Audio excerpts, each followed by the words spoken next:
This podcast was recorded on the ancestral lands on Treaty 1 territory, the traditional territory of the Anishinaabe, Cree, Oji-Cree, Dakota, and the Dene peoples, and on the homeland of the Métis Nation. This is Humans on Rights, a podcast advocating for the education of human rights. Here's your host, Stuart Murray. Pay discrimination and inequality persist in Manitoba, with women earning on average 71% of what men earn. Now, a very detailed research paper produced by the Canadian Centre for Policy Alternatives Manitoba called Tired of Waiting, Rectifying Manitoba's Pay Gap is available for everyone to read, and I absolutely advocate that you should all read this incredibly piece of work. But to talk about this in-depth, well-researched, and well-written document is the Manitoba Director of the Canadian Centre for Policy Alternatives, Molly McCracken. Molly, welcome to Humans on Rights. Thanks so much for having me. So Molly is, as I said, the Manitoba Director for the Canadian Centre for Policy Alternatives. She's had 17 years of experience as a research manager and an advisor in various social and economic policy areas. She's a member of the Climate Action Team Manitoba, the Equal Pay Day Manitoba Coalition, chair of the Provincial Committee of Make Poverty History Manitoba, and a member of the Manitoba Research Alliance. Molly, you're very active and you're very involved, so thank you for all the work you do. But perhaps I could ask a little bit about your background. How is it that somebody like Molly McCracken got so involved and so invested in some of these issues that are important to you? What's your background? Are you a Manitoban? Yes, I was raised here in Riverview, in Winnipeg, on Treaty 1 territory. And I was raised by a single mother, Melinda McCracken, who was a journalist and artist. And she raised me with strong values of fairness, feminist values. I also had a very strong grandmother, Edith, who was raised with the kind of social gospel ideas of the United Church, do unto others and the golden rule and that kind of thing. And yeah, so when I went to university, I took a women's studies course, and that was an aha moment for me where I began to understand that my mother's struggles to pay the rent, to make a go of it as a single mom were connected to bigger struggles of women locally and across the globe. And then I also took sociology at the University of Winnipeg and learned about broader struggles of, and my privilege as a white woman, as an able-bodied woman. But I wanted to be part of the solution. So I did a master's of public policy and administration from Carleton University. I wanted to get some experience outside of Manitoba and be a part of what could be done to make change, positive change in our society. And then I came back home to Winnipeg to work and have worked inside and outside of government in nonprofits, and feel very privileged to work with some incredible community and academic experts at the Canadian Centre for Policy Alternatives now. That's fantastic. And Carleton, of course, is kind of renowned for its MPA. I agree. So yeah, good for you. And obviously, thank you for coming home back to Manitoba, which is always, sometimes people wonder if they're ever going to make the journey back, but you did. So Molly, with your background and, sort of how you saw the world as a young woman and you growing up and a professional, was there something you did before you joined the Canadian Centre for Policy Alternatives in Manitoba? Well, my first professional job was at a place called the Prairie Women's Health Center of Excellence. And we did research on social determinants of health as it relates to women.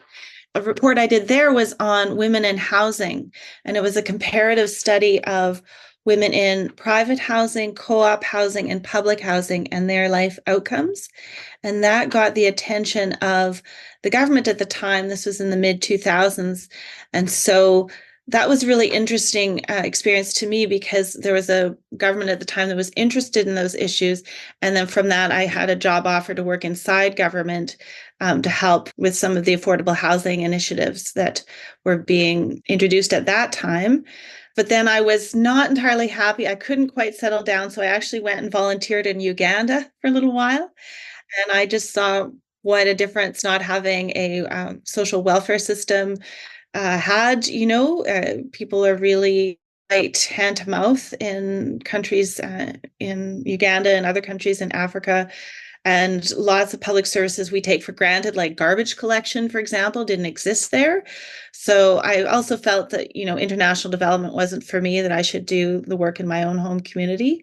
So yeah, I came back. And then actually, as it relates to pay equity, it was during the pandemic that we really began to see the impacts on women and racialized people who were on the front lines of the service industries that were first let go when the shutdowns happened.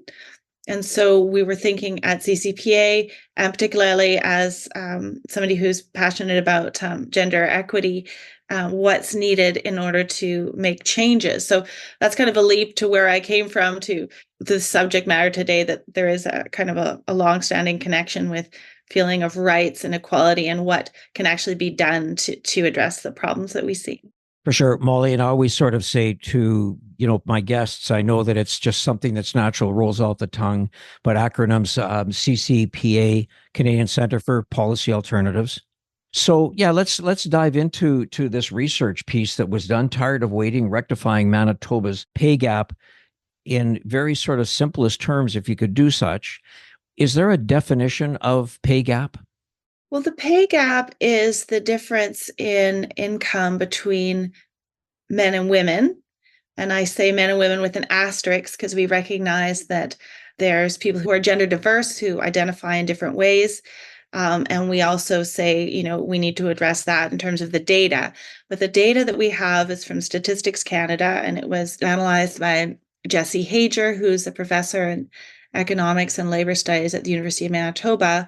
And so the average incomes comparative of men and women in Manitoba means that for every dollar a man makes, women earn 71 cents. And that stat has not changed in a very long time. And that's why this report became titled Tired of Waiting, because Manitoba was once a leader. We were the first province to have pay equity legislation in 1985, but it simply has not been updated in a long time. And the pandemic kind of woke us up again to create the need for action, because we know shocks like a pandemic can have very negative effects on women's economic and social status. Great information there, Molly. And again, the last thing I want to do is sound like an expert. I'm simply taking what the authors of this document put in place, which is that I think it was 1985. You said that the Pay Equity Act came in, which was around the same time that the Canadian Charter of Rights and Freedoms was introduced to Canada. But I think, one of the things that I took from the research on the paper was that Manitoba's pay equity legislation has not been updated, I think, in 35 years. So again, not to oversimplify, because I know it's a complicated conversation, which really, frankly, you might be saying it's not complicated at all. Just get it right, which I agree with. But why in 35 years has Manitoba just kind of fallen behind, in your opinion? Yeah, good question. And maybe I should, since we're talking about the authors, just as an aside, I should acknowledge the incredible work on the Tired of Waiting report. Anna Evans-Boudreau is a law student who was the lead author. Oyinda Alaka did some focus groups for that project. Dr. Lorna Turnbull in Department of Law at University of Manitoba. Jesse Hager, who I mentioned. Natalie Dondelo, who was a MA student with Jesse. And Christine Barr, who's a lawyer for CUPE Manitoba. So I think what happened is that the feminist movement across Canada is working really hard on a number of fronts. And from, Canadian Centre for Policy Alternatives, we're a research institute, and where we see progress on policy areas is when civil society is mobilized and organized in terms of coalitions and movements to press governments for action. And that often can take many, many years. And we haven't had the civil society feminist movement here together to push and hold governments to account. So that's what we're doing now with Equal Pay Day, which is the day into the very next year, whereby women have to work to earn the same as men in 1 year. So I think it's 460 days that Manitoba women would have to work about April 4th to earn the same of what a Manitoba man would earn in 1 year. So by acknowledging Equal Pay Day every year, we just started this past April, we're trying to build back up that awareness, that education, and to, press the Manitoba government to update this legislation. We did also some polling with Probe Research, the Manitoba Federation of Labor commissioned Probe Research, and there's a huge amount of support. I mean, I think people might not either know or be aware of this issue, or, they might have heard of it a long time ago and thought, oh, well, we no longer have discrimination, right? Overt discrimination in terms of pay. Well, there still is that, but it's the systemic challenges that are barriers to pay equity, that is equal pay for work of equal value, that needs addressing. That's why we need to update the legislation. And so, that's what we're doing here. I should note that when Malaya Marcelino, who's the current Minister of Labor, under whose portfolio this is, when it's in opposition, she had a private member's bill on pay transparency. So pay transparency is simply that employers would have to post what they are going to pay people when they're hiring, and also internally, so it eliminates pay secrecy. So pay transparency, and we're happy she brought that in. The report gives a critique of it as well. It needs to apply to most employers, for example, not just large employers. But that's a step. That's part of pay equity. Pay equity is a bigger conversation. Yeah. I try in this podcast not to talk about political parties per se. I only say that because if you look over the fact that 35 years, we've had different governments in Manitoba. So you kind of wonder, is it a partisan issue? Is it a policy issue? Because on the surface of it, and I can't imagine you were surprised by some of the research that Probe polling came back with, I should say, but who wouldn't think that equal pay for equal rights is not something that in 2024 we should even be having a conversation about? Yeah, exactly. I completely agree. It's evidence-based, and it's simply fairness. I was noting that that's the most recent activity, legislation-wise, that Manitoba's seen, is that private member's bill, but it was not passed. And so now we're needing to do more work to educate political decision makers of the importance of this. And it is a matter of substantive equality and social and economic rights. We know Manitoba's had very high child poverty rates. Those are related to female-headed households who are below the poverty line. And so pay equity addresses women's lower economic status by saying, if you are a nurse compared to an electrician, female-dominated job class would be the nurse, or even, say, for example, a lower paid work like early childhood educator compared to somebody with equal responsibility, that because of women's gendered care responsibilities, those jobs are often paid less, those job classes, and so they need to be paid at a higher rate. So updated pay equity legislation would create a process for that. Currently, the pay equity legislation in Manitoba only applies to the public sector. So public sector pay inequality, people who work for government or crowns, for example, is much lower because there's a process whereby they review the pay between job classes and other aspects. But in the private sector, that's where the attention is needed in particular. The other thing that I think is good to note is that the federal government brought in pay equity legislation for all federally regulated sectors and people who work for ministers, that sort of thing, for MPs, I mean. And so that just went into force in 2021. It was passed in 2018. So that also, is an example we can look to of successful legislation that creates the process for employers to then review the pay, and a pay equity commissioner who people have to report to and then follows up, and also somewhere where complaints can be placed with. So Molly, you mentioned that there was a private member's bill that was brought in, the Pay Transparency Act, that died on the order paper. presumably now, hopefully, with the change in government, that may find itself again as part of the discussion and come forward. But what sort of roadblocks or what sorts of pushback is part of these conversations where you're really fighting for equality? Through your experience, can you just share where people sort of say, well, we can't do it because of this, or we can't do that because it has an impact on this? Can you just share with some of the reasons that people would push back against something that is all about equality? Yeah, when we had the Pay Equity Day, Equal Pay Day back in April, we had Jan Simpson, who's the head of the Canadian Union of Postal Workers, come and speak. And so she talked about a win that postal workers had recently because the rural and suburban mail carriers were represented by CUPW, but their pay rates were much lower than the urban carriers, and more of those rural workers were women. And so they had to go through a process with Canada Post to negotiate that, and had a positive settlement that won higher wages for the rural and suburban mail carriers who were female dominated. And so they won, but it was a fight. And what I saw that they had to struggle with was that there was a profit being made by Canada Post because they were paying lower wages to the female dominated job class. And so they had to use legal mechanisms, and those legal mechanisms were in place through collective bargaining to win those wage gains for those workers.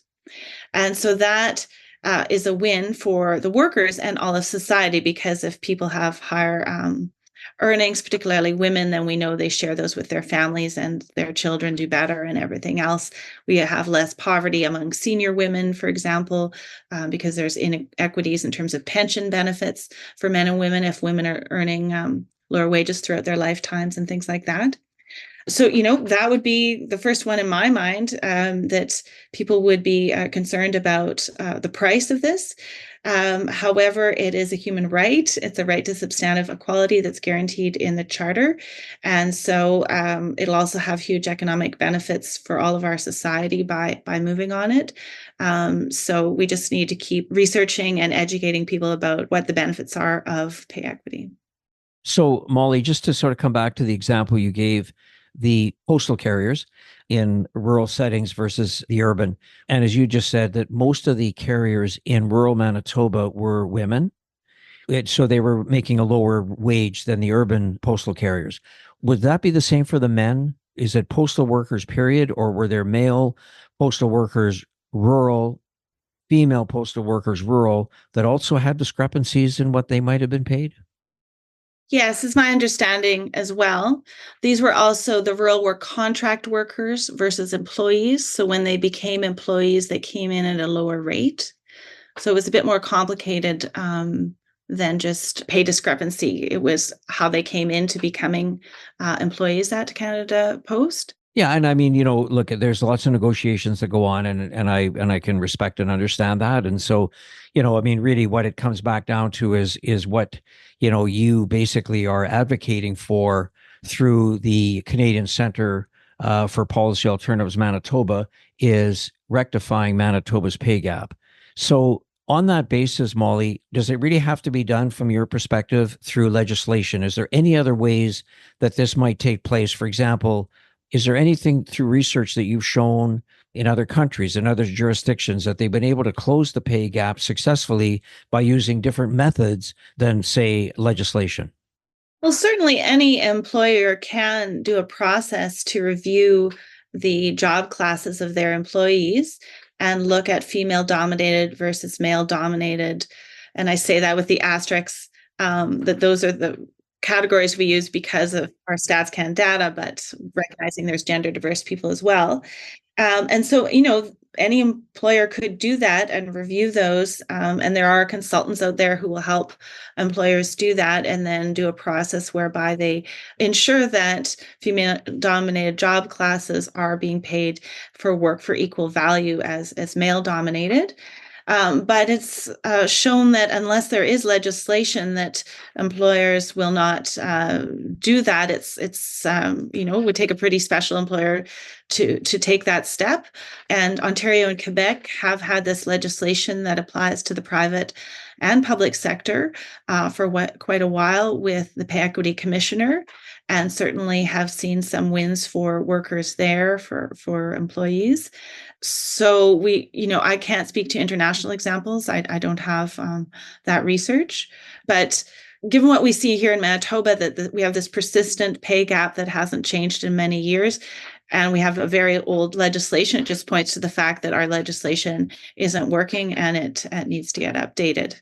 With this document that you have produced, hopefully it'll start the conversation and start people mobilizing and understanding how can they affect change and how can they support what's happening. And just on that basis, if somebody was listening to this podcast, Molly, and said, what can I do to help to advance this conversation, to advance the notion that we want to close that pay gap, what advice would you give them? Well, they can contact me, Molly, at policyalternatives.ca to get involved for Equal Pay Day next April. I also would say they could, get educated and write into their representative, including the Minister of Labor and the critic, to say, this is a concern to me.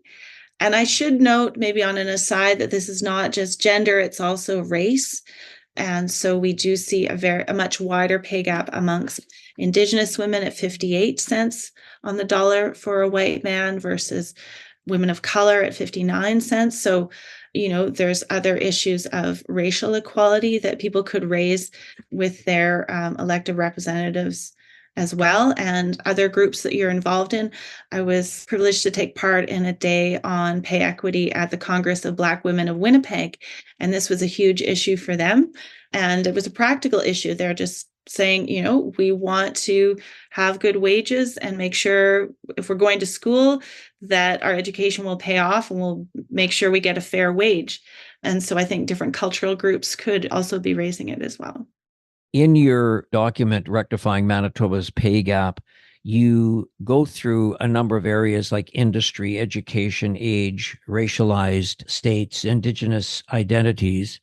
Is there anything that stood out to you in those analyses, Molly, that you'd like to share? Well, yeah, it just reminds me because, where I sit, I'm very lucky. I have a good job. I got to have a good education, but the inequality of income, I'm just pulling it up here, that there's many more women who are below the poverty line than men in Manitoba, and many more men earning over $100,000 a year than women in Manitoba.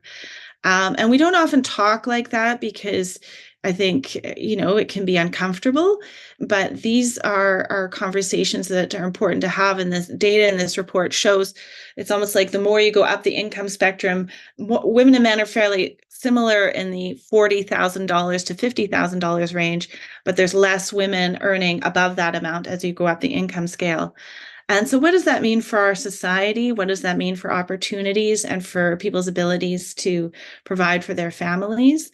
And, Manitoba also has some other very concerning indicators. For example, we have very high rates of domestic violence.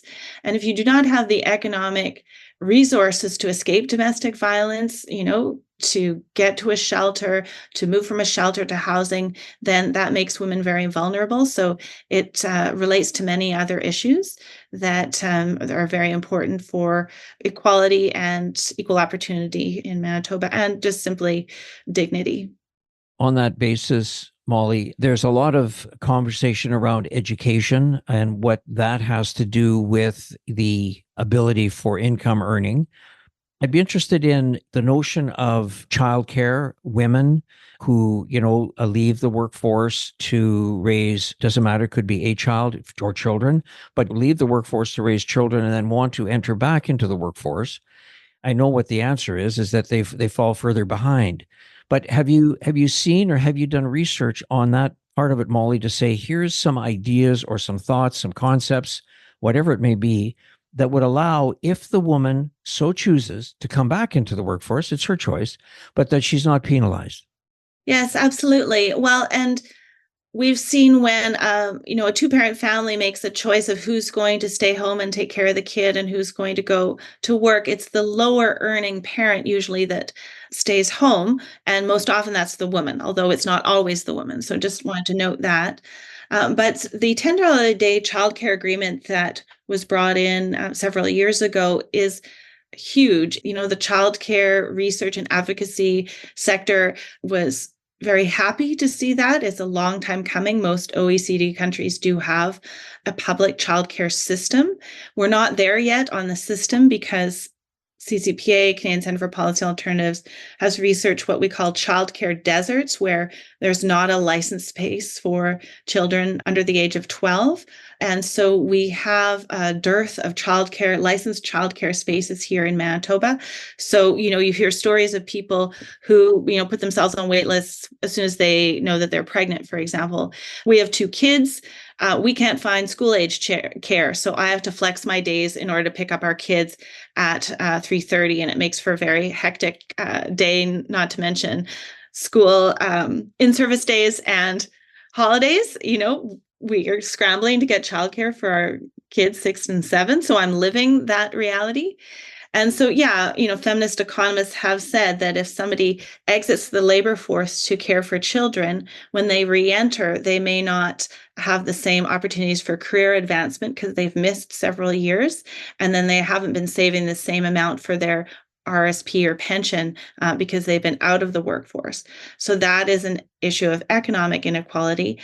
And also, we need the childcare spaces because people can't go back to work if they don't have a place for their kids to go. But childcare is economic development. There's an economist out of Quebec, Pierre Fortin. He studied Quebec's system.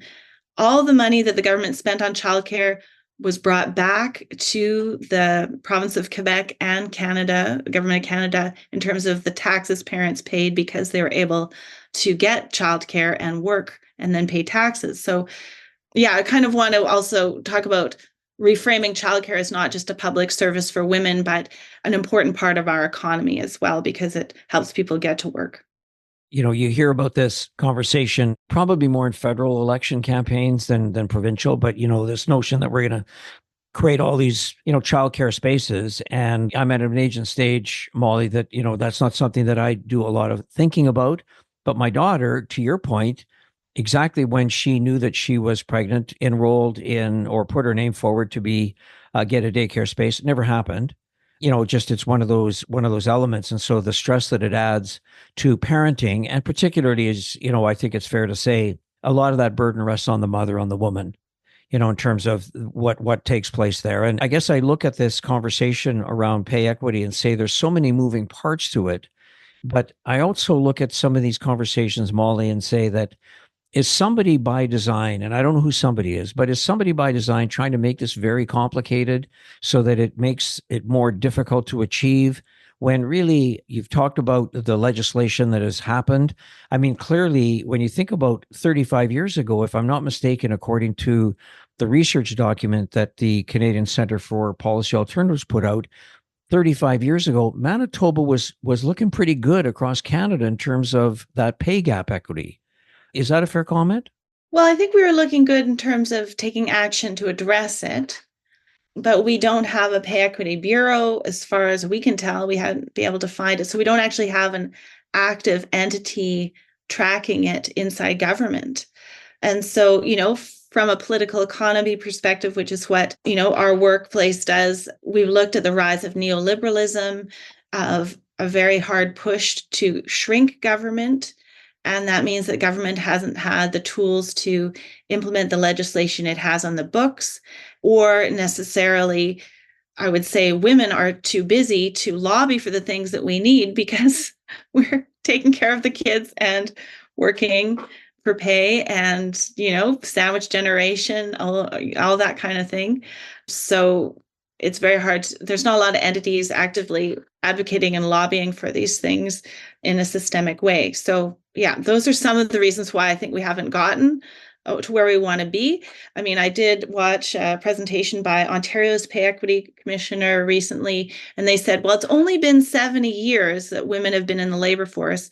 And so, these things take time.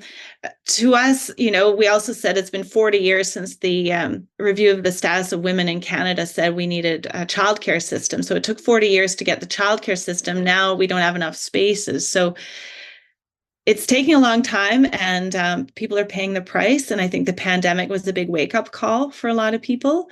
I also think the wonderful movement for racial justice is part of this. We need to look intersectionally at gender and race, and of course, ability, to make sure that people are not being discriminated against there. And the more we talk about this, so that's why I'm really welcome this conversation, the more people can get educated and involved, and hopefully we can keep pushing all of this forward. You did mention in your conversation, and certainly in the report, about how devastating COVID was for women, particularly. Just explain what your research found that made you kind of put that into the report. Yes, well, it was this notion of what does a feminist recovery from COVID look like? What do we need to not just go back to before COVID, but to move things ahead? And so I did write a piece on that. And in my research, because I do a lot of different kinds of research, not just on women's and gender equality, I went back to the basics, and pay equity was part of that. And that's because women are overrepresented in service sectors. So, and also tourism, accommodation, those kinds of things. So as I mentioned earlier, when the lockdowns happened, they were first out.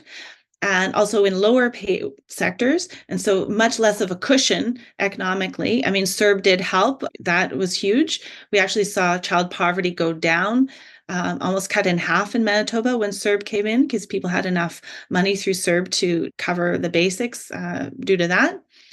And so when the economy came back in and the lockdowns ended, women went back.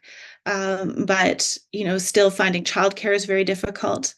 I think also the stress of, some people worked from home. I worked from home. Our childcare center was locked down. My son was in the next room. I was trying to work and also take care of a child who was quite young, who probably watched too much screens during that time. And it's just extremely stressful as well. So we kind of see that people don't want that to, we want to make some gains so we don't have that situation arise again.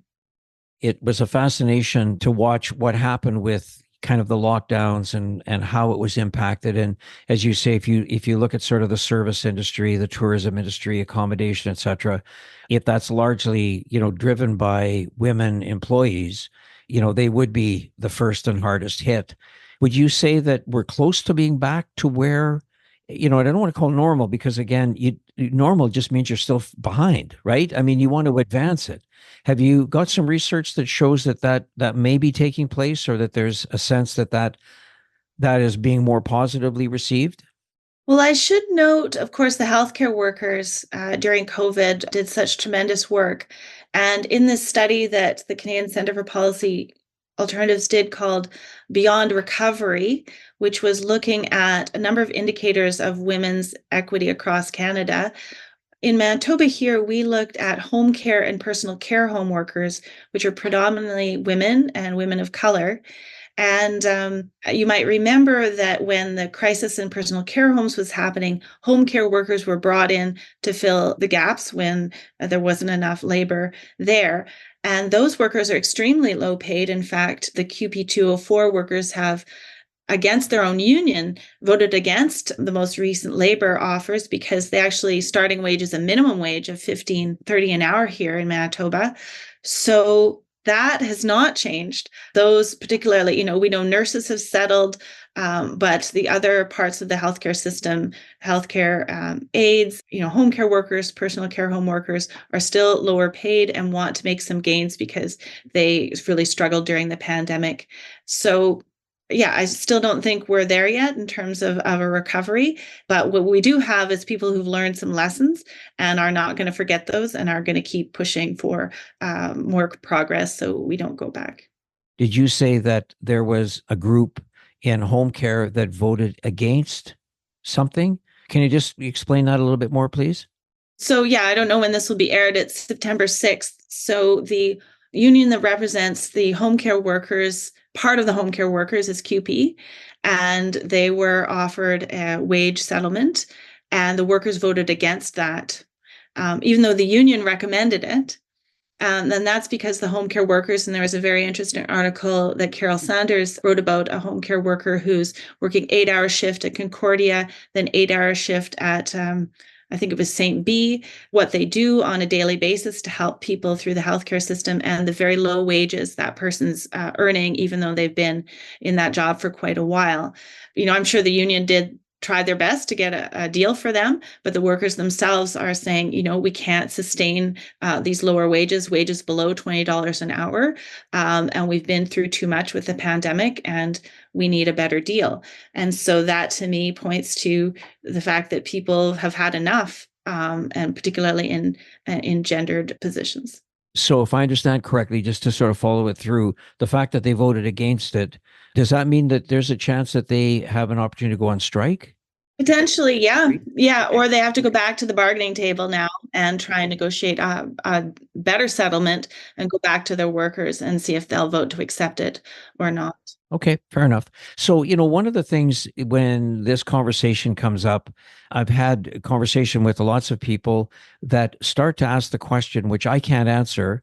But Molly, what's the root of this history of why we find ourselves having this conversation in 2024? Well, Women's Studies 101 would say the patriarchy, the fact that women's work is undervalued because it's care work. And, women work very hard in the home for no pay to feed people, social reproduction, get people out the door. And that when women enter the labor force, their work hasn't been valued at the level of responsibility and complexity that it is. And that's been reflected in pay. And so pay equity has been the fight for women to have equal pay of work of equal value. So that, say, the old example was a secretary and a truck driver, for example. And of course, getting rid of pay discrimination, which is outright discrimination, which, we have made some progress on, but I'm not going to say it doesn't exist. So, yeah, I think, the Me Too movement has done a lot for raising awareness of women are not going to take it anymore. We are speaking out and will not be stigmatized in situations of sexual violence or otherwise. And also, of course, the Black Lives Matter and other movements for racial justice.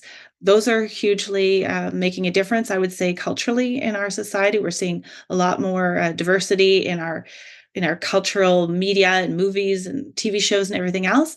But when it comes to money and pay, that is more complicated, and we just need to share a little bit more and make sure that people have enough to live by, and that means equal pay for work of equal value. Molly, do you think if there are more women who get involved in the world of politics at whatever level it may be, do you think that's what it's going to take to sort of push this thing over? I mean, having more women engaged and involved, or is it more really trying to get, I'll just say the term civil society, I'm not sure if that's the right word, but to get people who look at it and say, this is a human right issue. It's not a women's issue. Well, absolutely. We need more women in politics. And, we do have in the legislature right now, one of the most diverse, I think it's the probably most diverse legislature in Manitoba. So, yeah, absolutely, that needs to happen. But yeah, I like how you phrase that. It's a human rights issue. It's not just a woman's issue, for example, as it might have been characterized before, and that we all benefit when people have enough to live with dignity and are respected and are paid equally to their value that they contribute to the economy and society.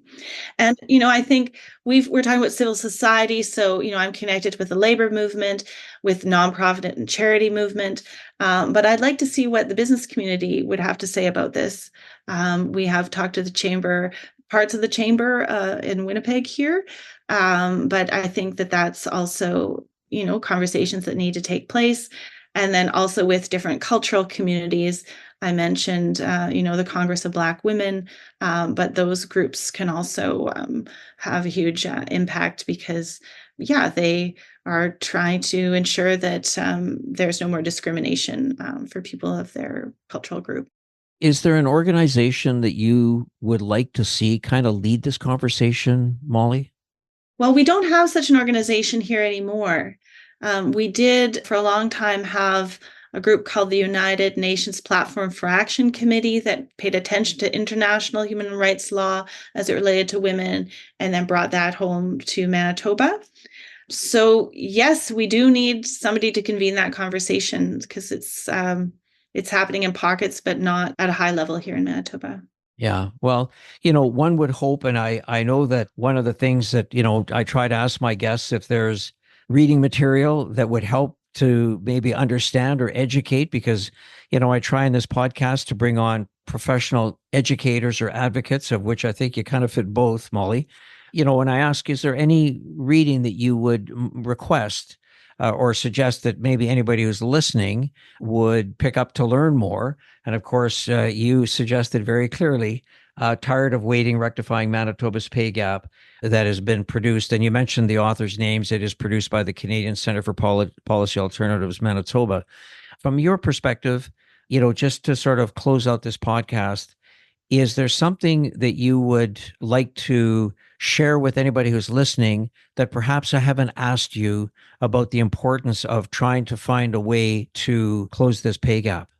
Well, I would say that it's a matter of human rights and that there is a benefit to all of us when people are paid a dignified wage that reflects their skill and contribution to the economy. And I'm very happy that you've invited me on and are shining a light on this. It's very, very important. So I really thank you for the opportunity. There's a really great coalition in Ontario called the Equal Pay Coalition. So we do see bigger provinces having groups that are carrying these ideas forward in a coalition level, also in BC and Quebec. And because Manitoba is a smaller province, we don't necessarily have that capacity. But if anybody's listening and wants to get involved, please email me at molly@policyalternatives.ca, and I'd welcome that conversation.